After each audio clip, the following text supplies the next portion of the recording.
I got a rebuttal. And share. I got a rebuttal. Go ahead. A rebuttal to what? What's the rebuttal? I agree with 95% of what you just said. What 5% don't you agree with so I can rebut to that? The AI trade is dead. Okay. I will say this. I will say, remember when it was the cryptomania and you could just put money anywhere and it was like these meme and so AI, like all of these semis, and pick one. Yes.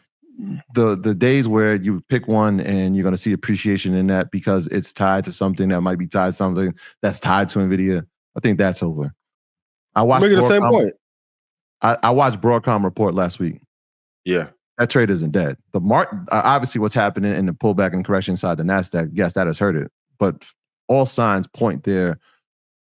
It's still full steam ahead for them, right? What four in the AI trade still matter? NVIDIA, Broadcom, TSM. Who? TSM. Oh, for sure. Listen, if TSM was America, I would have been kill Apple. Well, they just announced. So last week they just announced another $100 billion. Yeah. Right, $100 billion that's going to be spent here, and this is going to now becoming semi like an American company at this point, right? Yeah. We already talked about the $67 billion that they're going to spend. They've now added another $100 billion. And so when we speak of AI here, it's usually inside those names. Yeah, there's a few others. Yes, I've spoken about Micron. We talked about Dell. Like, well, let me be clear. Outside of the big four, the AI trade is over with. Okay. All that 2,000% return on Supermicro shit. So who's the big four? NVIDIA, TSM, Broadcom. I mean, I want to say AMD there, but they on life support. And maybe just be the big three. We're leaving them out. Okay. AMD? Yeah, AMD. I can't argue it. They've dropped 60%. They haven't recovered just yet. I know, there's talks, and we spoke to a lot of people, a lot of executives at some of these Max 7 companies, and they're all big on AMD still. They're like, yes, there's a pullback. Just wait, just be patient with it. And this is across the board. So I still like them. Obviously, I have a few positions inside of AMD. But all these companies, AMD is a stock club just for full disclosure. But that's just from the semi side, right? When we're talking about the AI trade, right? Like Meta is an AI trade, Amazon is an AI trade, Microsoft is an AI trade at this point, right? Like they're all. So when we say AI, I don't think it's an AI trade. What is it? Which one? Which one? An AI trade is solely based on AI. Meta, a component of their company, of course, is AI, but that they're not at AI. Core at its core, it's not built like at its core, it's not a chip company or it's not a manufacturer. No. And I'm saying if we look at those companies that I just named, and let's use Meta, look at their capex. Where's the largest allocation going? Yeah, but no, I'm just asking that. But that's a chip spend, though. But when its largest allocation a couple years ago went to the metaverse, right? It wasn't a metaverse company. No. I'm saying right now, change its whole name. Exactly. Well, even it going to the metaverse, right? Which is going to require artificial intelligence. Yeah, but it's still not a. It's not an. But AI you need the chips as the foundation. I think we're saying the same thing, but just different types. So here's the overall question, right? What is going to lead? What's going to be the catalyst for those companies in the next 5 to 10 years? Quantum computing. Oh no, 5 to 10. Maybe 5 to 10. 2 to 5. I'll say that. You're right. You're right. 2 to 5. Because he said 30, and we got some other. Hey, Shotty. Ooh, go ahead. The next 2 to 5 years. What leads it? The catalyst. AI agents. So there you go. AI agents. So it's an AI trade. Yeah, I don't know if it's an AI trade. The AI trade over with. Chips forever. Eli. Chips forever. AI trade, short lived. You almost did a Usain Bolt right there. I saw 2 hands. So, okay. So, speaking of AMD, you said that AMD was going to go to 98, and it's hovering around 99 right now. You also said that Bitcoin was going to go to 72. It's hovering. It looks like it's headed in that direction for all possible indicator. And variety of other things as far as like that's how you've kind of made a real name for yourself is you've been able to predict prices, right? Like that's kind of like your thing. Like you predict prices or something. And we know that that's the most important aspect of buying. I mean, of course, dollar cost averaging for sure. But if you're trying to like get in, it's important to get in low, right? That's at its core, buy low, sell high. That's like the most important thing in investing. But it's difficult to know when to actually know when something is a good time to buy or not. So just like the AMD situation, right? Can you just kind of walk me through, like, how did you know AMD would go to $98? A couple of factors. So when I'm looking at a company, I'm looking at one, are they the leader in the space for AMD? No. Are we at the top of the market?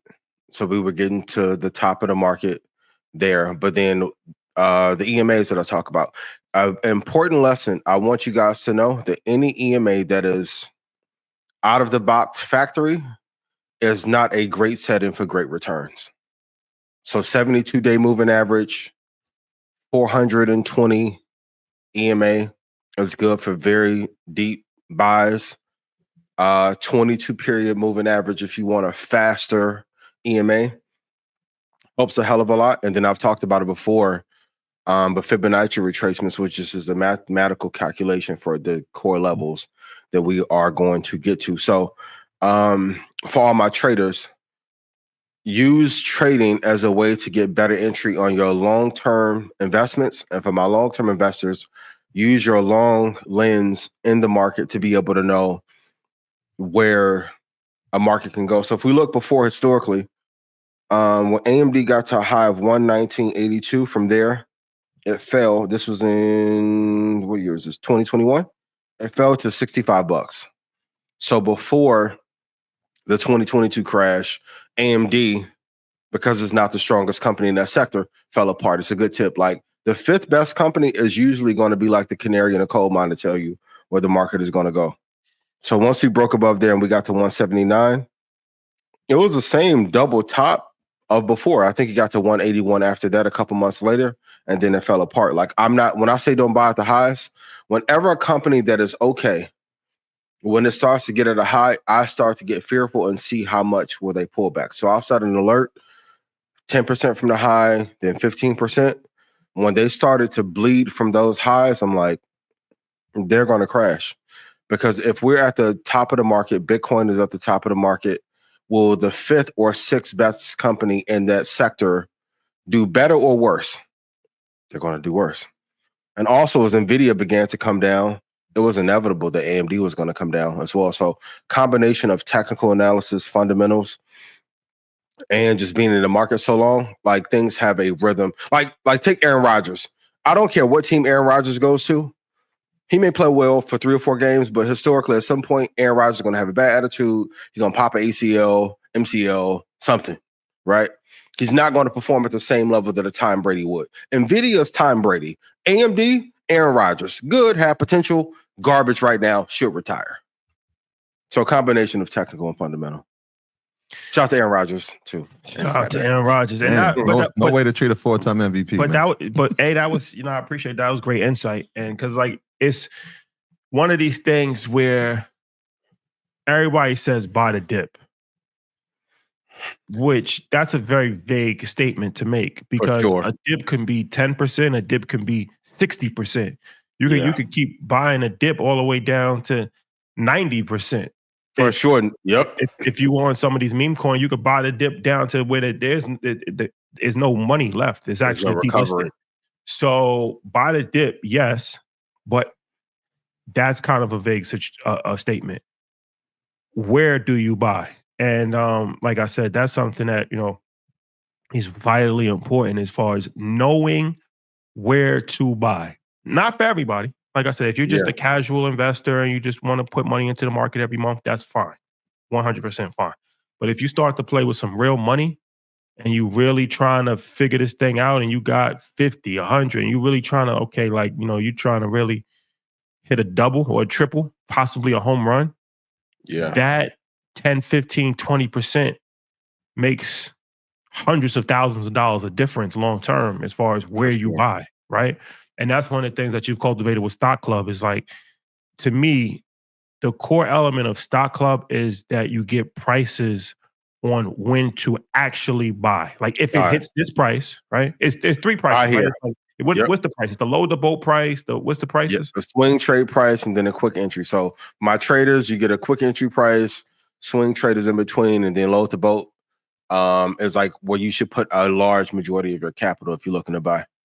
And then so it's like a lot of stocks. Like you get like 50 stocks, right? And then it's like, okay, so some of those stocks might not hit the load the boat price. Yeah. But if 7 of them hit, now that's on your Money buy time. radar. So it's pretty much taking the work away from you. So Yep. with that being said, you haven't done this in a while. I think this is the first time of 2025 that you've done this, but obviously the timing couldn't be better because of the market uncertainty. Yeah. Stock club sale. Stock club sale, 48-hour stock club sale gives you access to stock club in 3 years of Sniper. So Sniper is actually like a trading setup, right? Yep. So Teach you how to trade the futures market.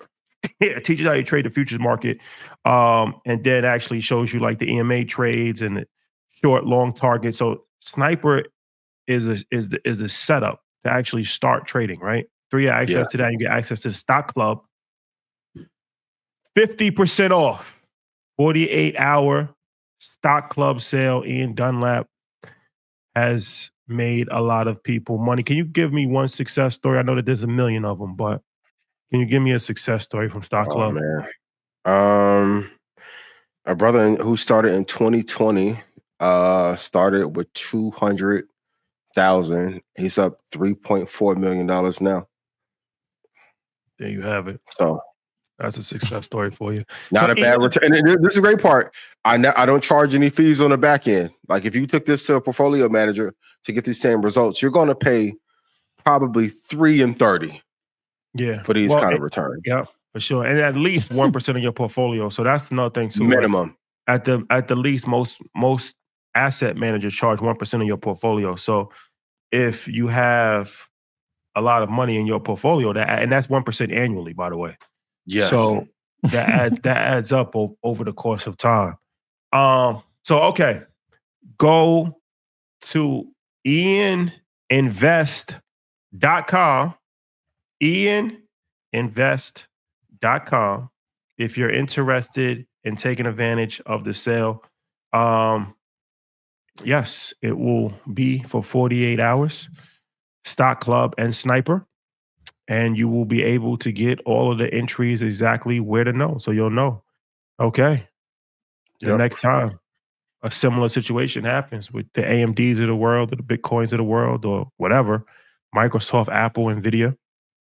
And you'll know really, like shout to Stock Club. Did I tell you in a month in advance these drops are going to happen? So when everyone's it's breaking news, no, I told you a month prior this is coming. And it's the amazing part when the entire market is down. It's amazing to be up while everyone is spent. Like I had somebody hit me this weekend, like, yo, I feel bad. I'm up 400 Rand and I can't even really tell nobody because everybody else's portfolio is bleeding. So if you want to get rich from investing in the market, please join Stock Club. And don't wait till the summer because after this, going right back up. I've called him my little favor. I discount it. Yep. I need to meet Robert Smith something. Oh. Hey, I need to be on the best. Hey, that Saturday, 4 times I need to be on stage. Got you. Me and Shiggy having a dance off right before my presentation. That is a fact. Sugarville. Yeah. Okay. ianinvest.com.